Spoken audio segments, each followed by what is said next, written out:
One big pile of shit. Oatmeal, actually. Today I'm going to talk dinosaurs and the right mistakes of Jurassic Park 3. It's one of the best in the franchise to me, but some glaring problems with it. I'm going to get into them with varying degrees of importance. So without further ado, Critical thinking skills to the test this morning. and because chivalry isn't dead, I'm going to say ladies first and start with Amanda. I would also start with Amanda anyway, because pretty much the entire film was her fault, so hear me out. You ready? Good. Let's get into this. So we all know how this movie starts. We get warned about Isla Sorna, and you see a guy with binos watching a plane disappear before he starts doing his illegal stuff. That either means drugs are going down or some illegal parasailing. So, as you know, there's one of the film's leads and one of the characters that's going to get marked in about 50 seconds is attached to him, and they start parasailing about. So, this is an incredibly dangerous activity, and I'm assuming the other two guys that are with them, i.e. the boat captain and the coxswain, I don't know, I was never a landing craftsman. I'm assuming that those guys potentially recruited Ben off a beach and were probably Costa Rican looky men and promised something about sailing around an island. Now, we know from later in the film that Amanda was with her new slam piece, which is never specifically said by the film, unless I'm really terrible at picking up cues. She's not with them that day. Now, what could she potentially be doing, considering hours before they're filming the Sky High Frisbee? Like, generally, what was she doing? How did she not know where her son was? Like, this is quite wild, considering he's away parasailing next to an incredibly dangerous and, not to mention, illegal island. And trust me when I say this really only does get worse for her. So after using Udesky's magic torch batteries, Billy and Alan start pulling down the sail, which triggers Ben to want to bone Amanda one last time. I'm not proud of that. Anyway, Amanda sprints off into a somehow unguarded raptor's nest, and this I'll get into later, along with the battery fiasco. But at this point, she turns to her ex-husband Paul and says she's crying, and it's not about Ben, it's because Eric's on the island alone. Wow. Now, right, tell me if I've got this straight.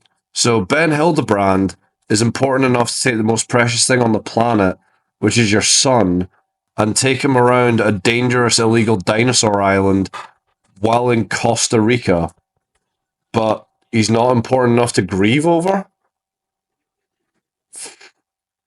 I've seen more attentive parenting from the fucking McCanns. Next up, we have Paul Kirby's rescue plan. Now, this was very poorly thought out. He wanted to circle the island twice and then land. Once he'd landed, did he put up a base of operations? No. It looked like the three men that were competent with rifles were just getting ready to go into the jungle and start patrolling, when his wife was yelling through a megaphone. I mean, surely if he'd circled the island twice, if anyone was still alive, they would have seen that happening. And once he'd landed, they would immediately beeline for that position. And let's just be completely honest here. This is after 8 weeks that Eric has been on this island. I mean, if there was any chance of him being alive, then yeah, he would head for the plane. But the more I hear from Paul and the more I review this, the more I can't help but think towards Amanda is just... Where's your fucking rage? Your self-respect? Your ex may have just got your son killed and lost on a dangerous island. She also got you punched in the face. That being said, after 8 weeks, the man may just be very much shouted out, even though he's still annoyed at the American embassy for telling him to accept the inevitable, even though those guys are on the right. I think he should still be mad at Amanda, personally. I mean, I know I would if my child was put on a dinosaur island and my ex was directly responsible. The other gripe I have with Paul is that he's very obviously not a very rich man. This is more of a shot at Grant, because he should have seen straight through Paul. I mean, he's already dealt with John Hammond in the first movie, and just for talking's sake, let's see how the two scenes of their introductions stack up.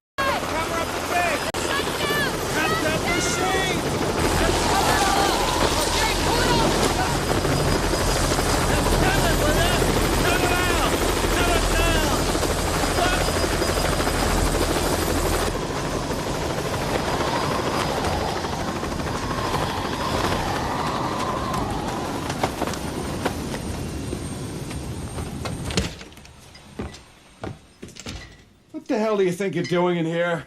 Hey, we were saving that! For today. So unless you're watching with your eyes closed, the Chad that is John Hammond just rocked up in a helicopter onto an excavation covering everything in sand, and then before even introducing himself, he goes straight into a trailer and starts helping himself to the fridge. And when he's confronted, he just does his best granddad grin and pops a champagne, saying, "This is the special occasion you've been waiting for." Now that is a boss move from a billionaire. Now, without further ado, let's see how Mr. Kirby stacks up. Billy. What can I do for you, Mr. Kirby? Well, first thing, I'm a great admirer of yours, and I have a proposition I'd like to discuss with you. Would you have dinner with my wife and me this evening? So Paul walks into the tent, immediately trying to greet Alan, and Alan's like, "Yeah, whatever, fanny balls, I'm not going to dinner with you," until his arm gets twisted by Billy and it happens. Now that is in stark contrast to how Hammond basically greeted them, which is he walked in like he owned the place. Kirby looked like he was on the way to see the headmaster. Then when Alan finally does agree, where does Paul choose to take him? Bleeding dive bar. It's amazing that Alan's bullshit detector wasn't going on fucking high alert right now. All this being said, it's quite obvious that Paul Kirby is a caring father and doing his best to clean up his ex-wife's mess to get his son back.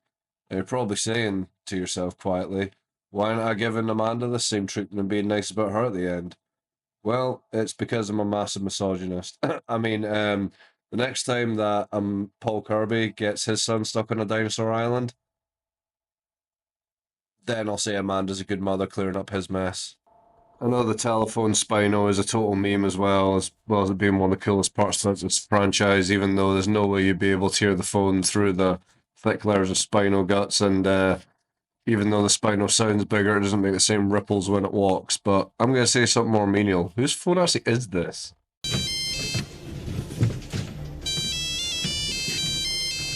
Udesky. Mr. Udesky, it's Paul Kirby. Just checking. Oh, yes, sir. How did you know we were here? The phone, that stupid jingle from the store, I heard it. So Udesky was in possession of the exact same phone with the exact same ringtone. Yeah, it could be Paul's phone. Unlikely, but okay. And listening into the conversation Udesky has with him, you also find out something else that's interesting. Them two of the very best men I could possibly find. No, sir, I haven't worked with them personally. So how do you know the Kirbys? Through our church. That you don't want to, I don't have to bring this. Sunglasses. In street fight, I can eat you. You understand? No, Who are you? Alright. Apparently that was sarcasm. I didn't pick up on it. I don't pick up on much. It's a miracle I ever get laid. One thing I want to talk about the raptors in this movie. Yeah, they're absolutely cool and everything, but there's a few problems, starting with the fact that their nest is totally unguarded. Now, I'm not a total expert in reptiles, especially prehistoric ones, but I would have a feeling from what we've seen that, especially in this film, that the raptors would at least have one sentry guarding it, so that way no one can steal it. My next point on the raptor eggs would be, how's Billy planning on getting these out? As soon as you get rescued, isn't it going to be like a huge deal for you to get back to the mainland? And chances are you're going to get arrested and charged because you're in an illegal area. And next, they're definitely going to check if you've got, illegal items like dinosaur eggs on you. But anyhow, let's just say, for an example, Billy can totally get through customs and is able to sell them on the black market. There's one thing that I think this film misses a beat on. I believe that Paul, the man that has a struggling paint and tile plus business, whatever it's called, would definitely say something about this. And if not, I think his wife would say the same. I mean, yeah, they've visited the dangerous dinosaur island, with teeth back in, and they've managed to get their son, and they're looking like they're going to get away. So why wouldn't you want to get fat rich out of it? My point is, I think this film would have made better if they had some kind of morality debate of whether or not they're actually going to keep the eggs. I mean, out of Paul, I'm sure Amanda would at least have something to say about it. Just a quick question as well. How rich is Alan Grant supposed to be in these movies? I mean, there's a lot hinging on the price of the eggs being sold on the black market to save the digs. The only reason that Alan Grant is in this situation is because he agreed to Paul's offer of a ridiculous amount of money to save his excavations and fund new ones. But the movie seems to think otherwise. I mean, In the very beginning, he's in an auditorium that is very blatantly sold out. When it comes to question time, the room bloody erupts with the amount of people that want to talk to him. And clearly, he's world famous after the events of the first movie. And that would only be bolstered by Ian Malcolm's events in the second movie. So, as a quick comparison, I looked into how much money that Jordan Peterson would make as a psychiatrist per one of these speeches, and that's about 35 grand per event. Now, I think that Alan Grant in this situation would be even more loaded than that guy. And that's not even mentioning his book deals and everything else that him and Eric have a discussion about. And he wrote two of them, one before and after. So Alan's clearly got to be absolutely rolling in it by now. From what we see of the other previous lead in this movie of Ellie Sadler, is that she's also doing very well for herself too. I mean, she has a massive house, a lovely family. She's got two children. She's got a 3-4-year-old and another baby on her hip. At the same time, it's even shown she's working while she's at home when this woman pops out and asks her about her book deal. It's also said in the very next scene that her husband does something to do with international law, mainly treaty stuff. But at no point did it say that she's got any pull with the United States Navy or the USMC, but by the end of the film, she's able to pull out a mega rescue. And that involves Amtraxes, an entire company of Marines, helos come in. I mean, that's quite a response. And especially since, previously in the movie, Paul Kirby says this exactly. The Costa Rican government said this is a no-fly zone.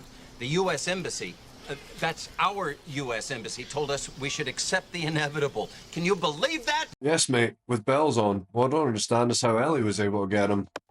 Another point on Ellie as well, Alan interacts with her children as if it's one of the first times he's actually met them. And what's even weirder is how he introduces him, how he's introduced to her husband.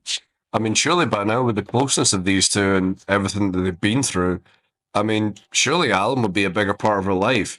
Maybe, I don't know, had gone to a big event, like a wedding. I mean, the parrot apparently used to know him as well. I mean, how long do those things fucking... Oh, right. Next, we have the Spino turd scene, and this scene is probably one of the most contrived in the whole film.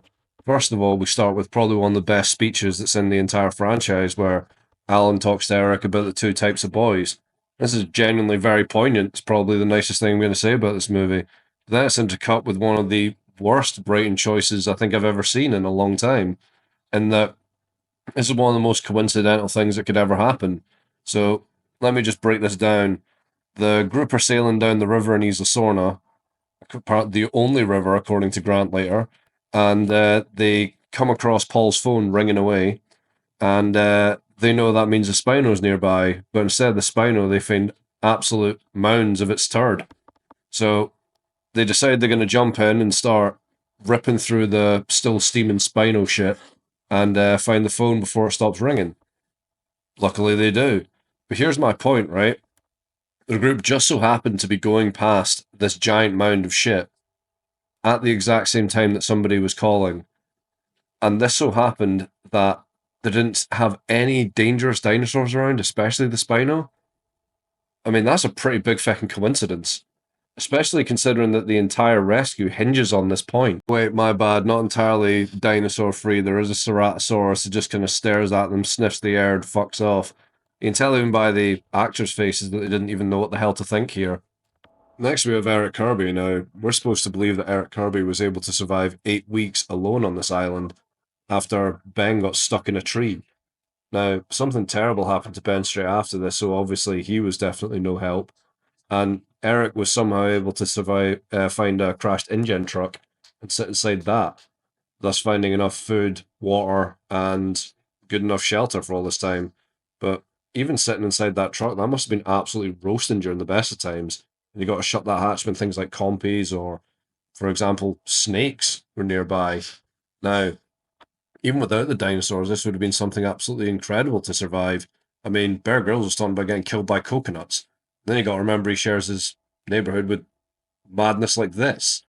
I'm going to talk briefly about some other honorable mentions that didn't deserve or have enough time to fill in the whole chapter. So, without further ado, here we go. Now, I've already discussed this scene in my previous chapter on Amanda about how irresponsible this entire thing is, But the film does get one thing right. Eric's panic when the boat is about to run aground is justified, as the odds of the parasail, paraglide, whatever it is, losing a ton of force will likely result in Ben and Eric landing in the ocean and drowning while they're still attached. However, Ben makes a pretty big blunder here, and this could be put down to in the moment and all that, but instead of landing on the perfectly good beach that's right next to them, which Alan Grant makes a huge point about making it to the coast the entire film, he instead decides to land right in smack bang in the middle of the jungle. And that was pretty flippin' stupid.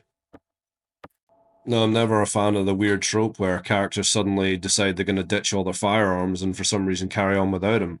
But this scene actually took me by surprise because at first I thought everyone was distracted by Amanda's boobs. But there is a scene at the crash site where you see Udesky actually throwing away a broken styrog when he's angry. Damn, can't believe I missed that the first time around. Maybe I was distracted by Amanda's boobs. Now I'm definitely going to sound like a bit of a gun shagger here, but hear me out. So here when you see Cooper's weapon firing, it sounds a lot different to when he's firing it in the airfield. When he's shooting this plane, the plane blows up like fucking Aubrey Plaza's DMs, but later it just sounds like a couple of pops. Also, Cooper's sight looks more like a night sight than anything else. I've established myself as a gun shagger, I may as well do the same with camcorders. Later in the film, we see Udesky take apart his Maglite torch to use the batteries to power a camcorder. Now, this exact model here has its own battery that you put in a docking station to charge itself, so this would never work. Yet, it does. I'm only pedantic if that's how you truly feel, but the jump scare in Raptors to me are also another problem in this. It just smacks of plot armor. Now, there's a point when Grant is on his own in the jungle, has a look twice, and there's a raptor right in front of him. Instead of attacking, the raptor just chooses to frighten him and walk him down, even though the whole point is when you're sucked into one raptor, the other one just leaps you from the side. Instead, Eric has plenty of an opportunity to throw in his gas grenades. Now, I have a question as well on these gas grenades. What's actually in them? I mean, is it CS gas? Because I can tell you 100% Alan would not just be covering his face with a rag. That stuff's fucking horrible. All you have to do is just watch a couple of military videos of lads in the gas chamber to see that. As well as another scene when there's a raptor that's trapped Amanda and Billy in a pen in a small segment, and the raptor portrayed as smart, and instead of just pulling the cage back, thus trapping Billy, Amanda, and the raptor in the same segment, it chooses to climb. In this part, Billy and Amanda push it into its own little segment. I'm very impressed by the structural integrity of this gate, not because it was designed to hold the raptors without breaking off, but by the fact that after it's been sat here rusting away for a hell of a long time, there was not one single break in it.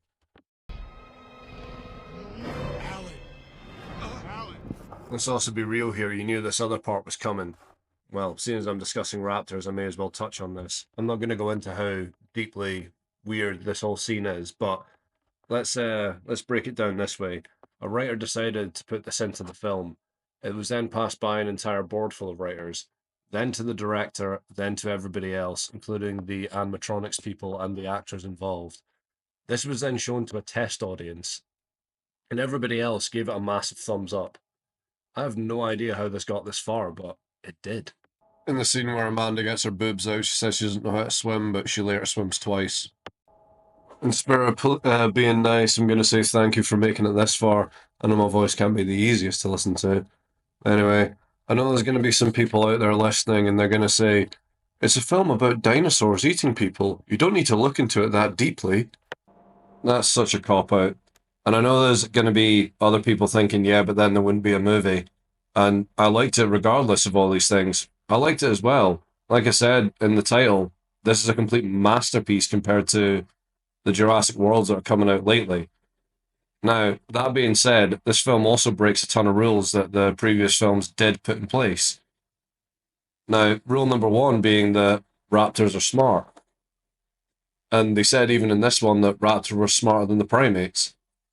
Okay, well, aside from putting in some jump scares and getting herself deliberately trapped, how were they smarter? It just seems a bit odd when in the first one they were actively hunting the kids and they were looking for clever and ingenuitive ways to get around the place. And they were actively doing the ambushes. I mean, Rob Muldoon found himself on the wrong end of that one. Samuel Jackson got his arm ripped off. So, how come now the Raptors fail to kill Amanda when she's literally hanging within jumping distance? And when they've got Alan dead to rights, they literally give them enough time for, I don't know, Deus Ex Eric Kirby to jumping out of nowhere with his smoke grenades, whatever they are. And also in the previous film, it's been established that raptors can climb a lot quicker than human beings can. And raptors also, if you're going from a biology standpoint, they have a retractable claw on their feet, which is what cats can use to help them climb a lot better. Another rule they broke was with Cooper's Einhorn rifle. It was established in the beginning that that thing absolutely kicks arse.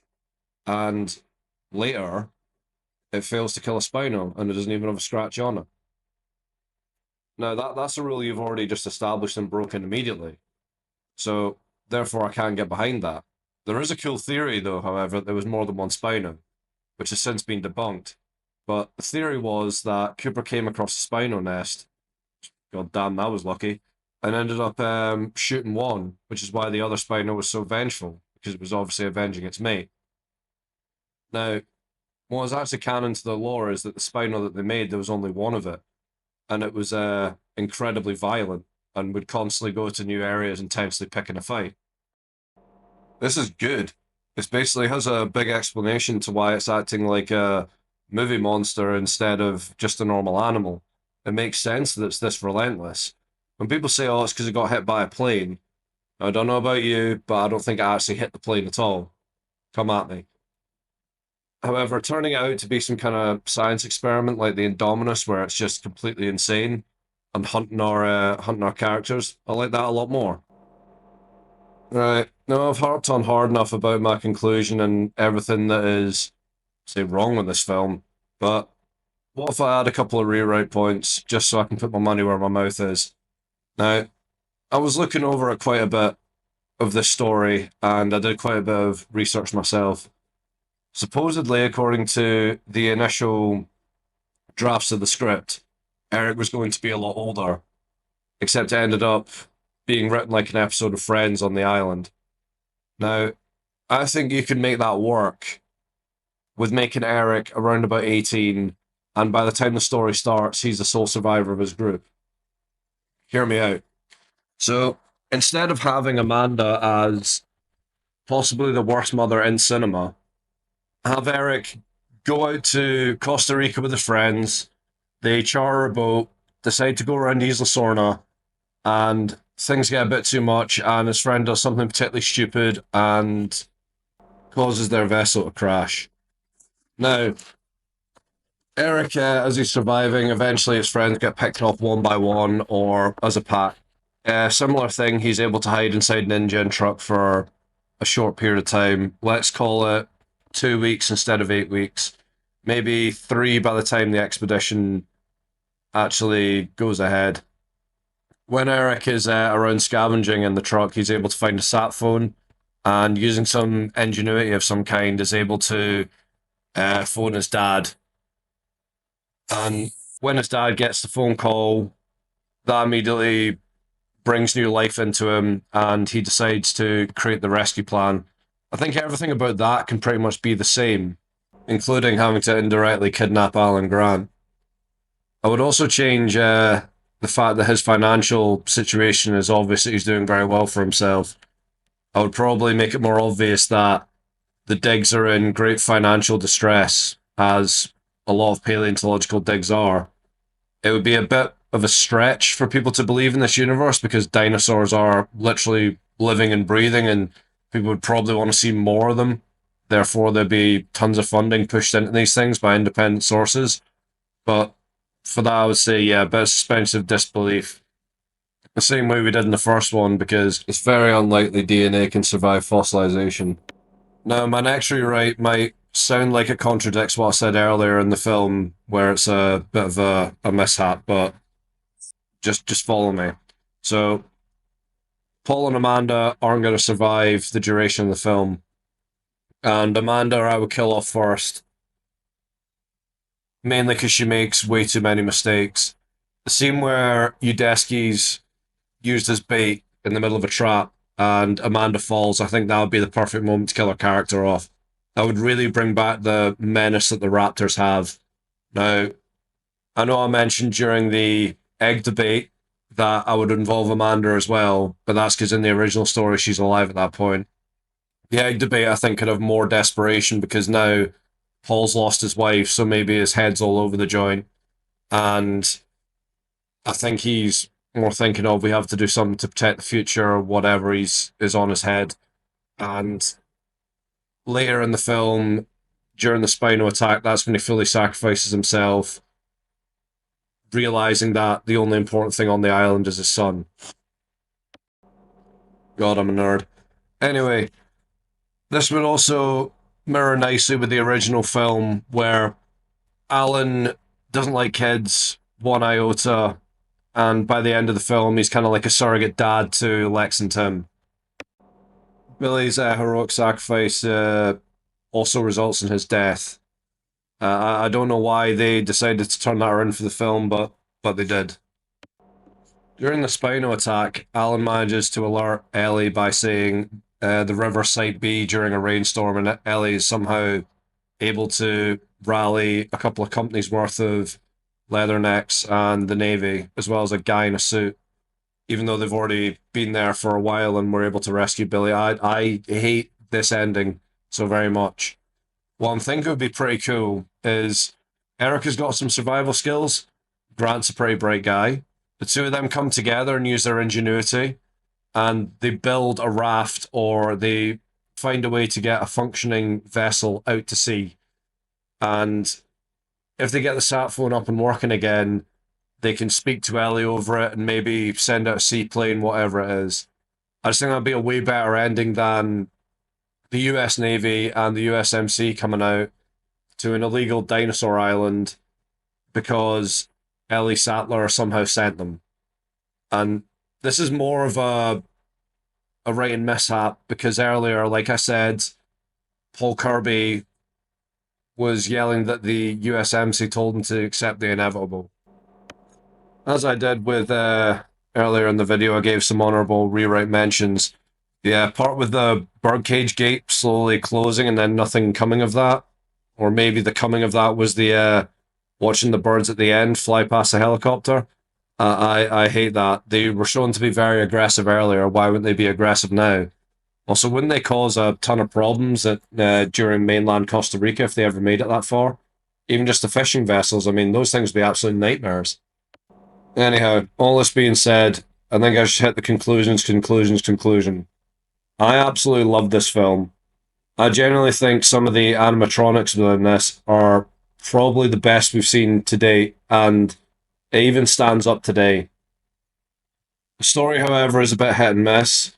I do love the fact they brought in a different big bad for this film. They had dino fights, pterosaurs being a genuine threat, attention to detail, and even on some really good human moments like in the speeches. This is still, regardless of all my criticism and rewrites, will go down as one of the best in the franchise. Right, that'll do.